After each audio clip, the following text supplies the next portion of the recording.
Aécio Neves reassume mandato no Senado. Vai à sanção um projeto que cria o Dezembro Vermelho, campanha nacional de prevenção à AIDS. Portaria que muda o conceito de trabalho escravo é assunto em comissões e no plenário. Destaques desta edição do Senado Notícias.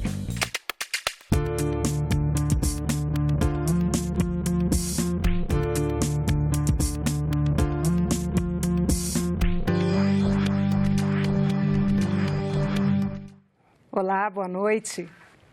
O senador Aécio Neves, do PSDB, reassumiu hoje o mandato. O parlamentar mineiro estava afastado do cargo desde 26 de setembro por ordem judicial.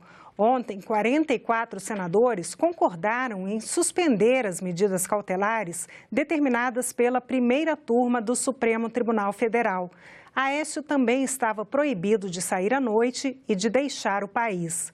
Na volta ao Senado, ele disse que vai provar ser inocente dos crimes de que é investigado: corrupção passiva e obstrução da justiça. Será no exercício do meu mandato que irei me defender das acusações absurdas, falsas, de quem tenho sido alvo. Sou, senhor presidente, devo dizer nesse instante, vítima de uma ardilosa armação, uma criminosa armação, perpetrada por empresários inescrupulosos que se enriqueceram às custas do dinheiro público e não tiveram qualquer constrangimento em acusar pessoas de bem na busca dos benefícios de uma inaceitável delação, ora suspensa, em razão de parte da verdade estar vindo à tona, senhor presidente. Mas o que é mais grave, corroboraram, contribuíram para essa trama ardilosa homens de Estado, notadamente alguns que tinham assento até muito pouco tempo na Procuradoria-Geral da República. O mês de dezembro será dedicado à campanha nacional de prevenção à AIDS e outras doenças sexualmente transmissíveis. É o que decidiu o plenário do Senado nesta quarta-feira. O projeto, que veio da Câmara, agora tem que ser sancionado pelo presidente da República. De acordo com a relatora do texto no Senado, a campanha Dezembro Vermelho é fundamental, porque a incidência de AIDS aumentou, principalmente entre os mais jovens e os mais velhos. Essa é uma campanha que já está atrasada no país. Se eu for perguntar a cada um de vocês qual foi a última campanha que a gente viu na televisão, faz, olha, muito tempo, e os resultados estão aí, com os nossos jovens que não conseguem fazer a prevenção porque acham que a doença nem mais existe, os idosos que acham que então também, esses mesmo que mais desinformados ainda acham que também ela está muito longe.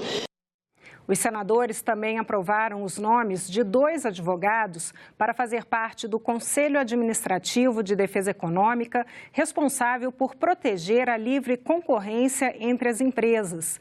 Os indicados são Poliana Villanova e Alexandre Cordeiro Macedo. O produtor da área audiovisual, Christian de Castro Oliveira, será o novo diretor da Agência Nacional do Cinema. E o Suriname, país que faz divisa com o estado do Pará, terá novo embaixador brasileiro. Será o diplomata Laudemar Gonçalves de Aguiar Neto. A portaria do Ministério do Trabalho, que altera o conceito de trabalho escravo, foi tema da sabatina do desembargador Breno Medeiros para o cargo de ministro do Tribunal Superior do Trabalho. A indicação foi aprovada pela Comissão de Constituição e Justiça e segue para o plenário em regime de urgência. A portaria do Ministério do Trabalho, que alterou a classificação do trabalho escravo, foi um dos questionamentos feito ao desembargador Breno Medeiros, que é juiz de carreira e o atual presidente do Tribunal Regional do Trabalho de Goiás.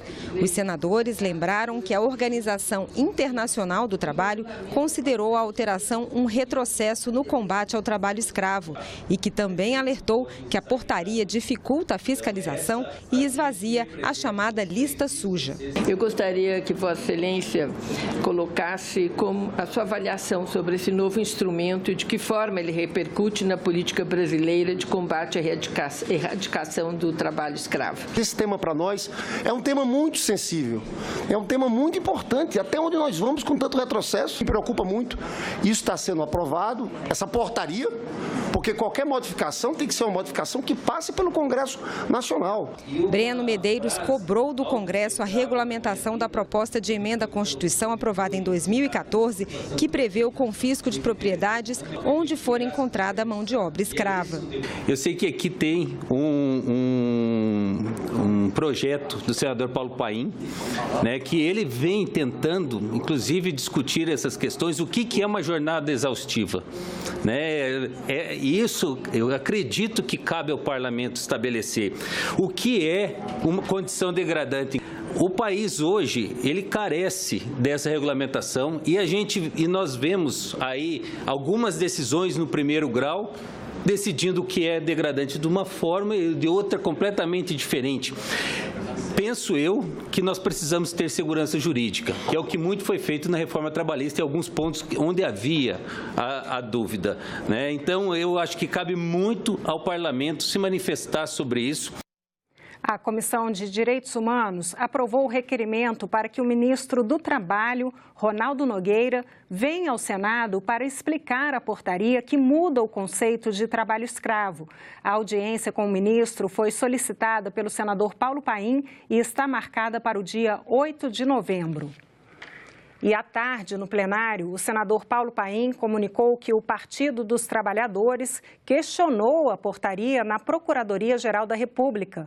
A decisão do partido repercutiu entre os parlamentares. Eu informo que nós entramos, diversos senadores do PT, com uma ação contra a portaria que praticamente, em outras palavras, eu diria, simbolicamente, revoga a Lei Áurea, porque desestrutura tudo o que nós temos até hoje. O senador Lindbergh é o primeiro proponente, né? É o primeiro proponente e a liderança me informou hoje que nós podíamos dar a devida divulgação dessa iniciativa. Vossa Excelência é o primeiro a assinar para que a gente não permita que essa portaria desconstrua, né, tudo que foi construído até hoje em matéria de combate ao trabalho escravo. É comum a gente ver em canteiros de obras, nas mesmas propriedades rurais, de que o empregador ele coloca um banheiro lá para a pessoa usar o banheiro químico, e o funcionário não usa o banheiro químico, ele usa o campo, já é o costume dele. Ele tem um refeitório com mesa, com cadeira, o funcionário muitas vezes prefere sentar no banquinho lá fora. E se chega um fiscal do Ministério do Trabalho nesse momento, ele considera aquela atitude, até uma própria vontade do funcionário, como se fosse trabalho escravo, e daqui a pouco o empregador está na lista suja do trabalho escravo. O Brasil foi o último país a libertar os escravos. O governo Temer insiste em voltar a essa prática e a patrocinar através de um decreto, como já foi dito aqui, que só tem uma circunstância em que possa ser caracterizado o trabalho escravo, quando o trabalhador é impedido de ir e vir. O uso da ozonioterapia como medicina tradicional não é uma realidade no país. A prática ainda é vista como experimental. Ontem, o Senado realizou audiência pública sobre o tema e hoje a Comissão de Assuntos Sociais aprovou o projeto de lei que oferece mais essa alternativa de tratamento. Nos consultórios de dentistas, a prática já é utilizada com uma certa frequência, mas o uso da ozonioterapia no Brasil ainda tem caráter experimental. Na audiência pública realizada no Senado, foram apresentados alguns testemunhos de sucesso. São 5 anos. Faço ozonioterapia semanal. Faço auricular, porque o meu câncer foi nas vias respiratórias, de 3 a 4 vezes por semana, ozônio retal e autohemoterapia menor.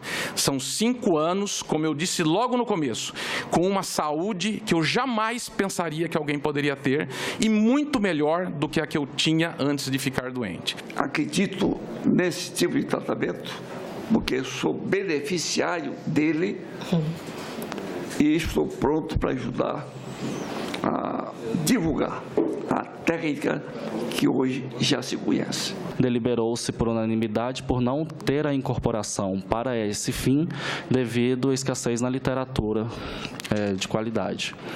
Ainda não foi avaliado pelo Ministério da Saúde para outras indicações, devido a essa questão de ser ainda tratado como um procedimento experimental.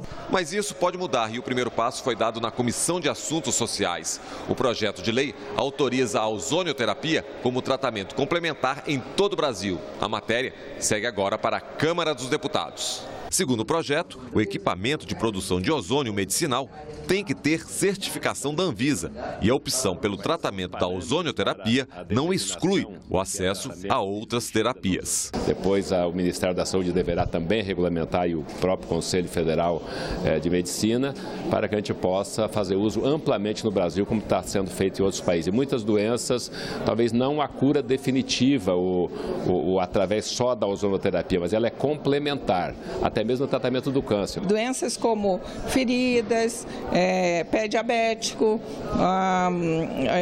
infecções variadas, doenças inflamatórias, dores crônicas, hérnia de disco, doenças autoimunes, doenças relacionadas a sistema imunológico deficiente, né? São todas potencialmente e na prática efetivamente beneficiadas pela ozonoterapia. No programa Argumento de hoje, a senadora Ana Amélia faz uma análise do que representou a sessão do Senado que derrubou a decisão da primeira turma do Supremo Tribunal Federal que havia afastado o senador Aécio Neves do mandato.